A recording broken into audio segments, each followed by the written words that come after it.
Panipat district tax bar association का president हूँ। आज हमने ऑल अपना हरियाणा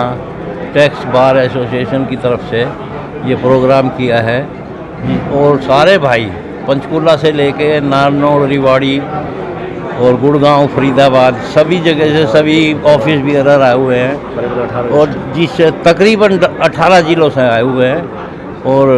ऑफिस बियरर इसलिए आए हुए हैं कि जिससे हमारा बड़ा कम्युनिकेशन ठीक रहे और किसी को कोई परेशानी ना, और व्यापारियों के लिए हम कुछ ना कुछ अच्छा कर सके। ये सुझाव मैं अपने प्रधान जी के साथ मिलकर भी देना चाहता हूँ। अच्छा करना चाहिए, व्यापारी परेशान ना हो और गवर्नमेंट को टैक्स ठीक मिलता रहे। इस मीटिंग का आयोजन का मकसद जो है वो अधिवक्ताओं को प्रैक्टिस के दौरान आ रही समस्याओं का उचित मंचों पर भेजकर समाधान कराना है और व्यापारियों की समस्याओं को सरकार के समक्ष रखना है और उसके समाधान के लिए प्रयास करना है। और हमारी बार निरंतर पिछले 35 सालों से ये कार्य सुचारू रूप से कर रही है और हम समय समय पर हर जिले में ऐसी मीटिंगों का आयोजन करते रहते हैं। जब से हरियाणा टैक्स बार ने दोबारा इनिशिएटिव लेना शुरू किया है तब से बहुत परिस्थिति में फ़र्क आया है। सरकार जो है हमारे जो सुझाव होते हैं उन पे कार्य करते हुए नए नए नियम घोषित करती है और व्यापारियों के लाभ के लिए पीछे OTS स्कीम उन्होंने जारी की, जो कि हमारा सुझाव था कि व्यापारियों को पिछले जो बकाए हैं उनको एक मुश्त रूप से कम करके निपटान किया जाए उनका, ताकि विवाद निपट जाए और सरकार का रेवेन्यू कलेक्शन हो, जिसमें हम सरकार का आभार जताना चाहते हैं कि उन्होंने हमारी बात को सुनते हुए स्कीम को लागू किया। जैसा कि आज की मीटिंग ये पानीपत ने अरेंज की, Panipat Haryana tax bar chapter district tax bar Panipat ने ये आज आयोजन किया, ऐसा ही हर 3 माह के अंदर हरियाणा के किसी न किसी ज़िले में हमारी हरियाणा टैक्स बार एसोसिएशन की मीटिंग आयोजित होती हैं और उनके अंदर में जो सुझाव, शिकायत या तकलीफ़ें जिन ज़िलों में या हरियाणा लेवल पे या पैन इंडिया बेसिस पे आती हैं, उनका निपटारा करने के लिए उनको सुचारू रूप से सही समय पे सही जगह पे भेज करके उनका निदान करवाया जाता है। फाइनेंस मिनिस्टर से लेकर के विभागीय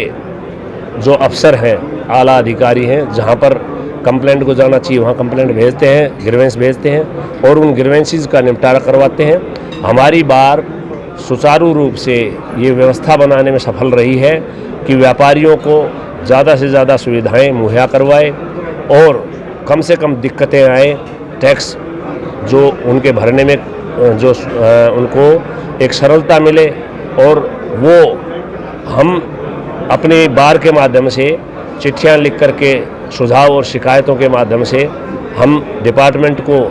अवगत करवाते हैं और डिपार्टमेंट, विभाग और सरकार, चाहे वो स्टेट की है चाहे वो सेंटर केंद्र की है, उन पे अमल करके उनको सही समय पे लागू करके व्यापारियों को लाभ मिलता है। और हम प्रोफेशनल जो एडवोकेट्स हैं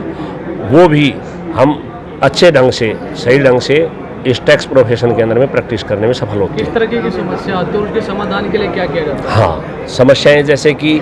हम यहाँ पर जो प्रैक्टिशनर हैं वो डायरेक्ट और इनडायरेक्ट दोनों टैक्स में प्रैक्टिस करते हैं। डायरेक्ट टैक्स में इनकम टैक्स है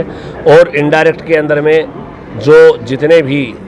अप्रत्यक्ष कर आते हैं, GST, वैट और जो अदर रेजिम, वैट आज भी ख़त्म हो गए लेकिन कुछ चीज़ों पे वैट आज भी लागू है। तो जो ऐसे हमारे अप्रत्यक्ष कर हैं या प्रत्यक्ष हैं उनमें समस्याएं आती रहती हैं। कभी रेट ऑफ टैक्स की आती रहती हैं, कभी उनके अंदर में चेंजेस कि इस रेट ऑफ टैक्स से उसको दूसरे रेट ऑफ टैक्स में ले जाया जाए। कभी ऐसा आता रहता है कि भाई इस तरह के जो है इनपुट टैक्स क्रेडिट जो है वो प्रॉपर वे में नहीं दिए जा रहे, रिफंड नहीं दिए जा रहे, या जो स्क्रूटनीज या इस तरह के जो केसेस हैं उनको विभाग जो है वो जबरन व्यापारियों से पैसा वसूल करता है। मतलब एक कर को कर की तरह ना लेकर के, टैक्स को टैक्स की तरह वसूल ना करके, बल्कि ज़ोर ज़बरदस्ती से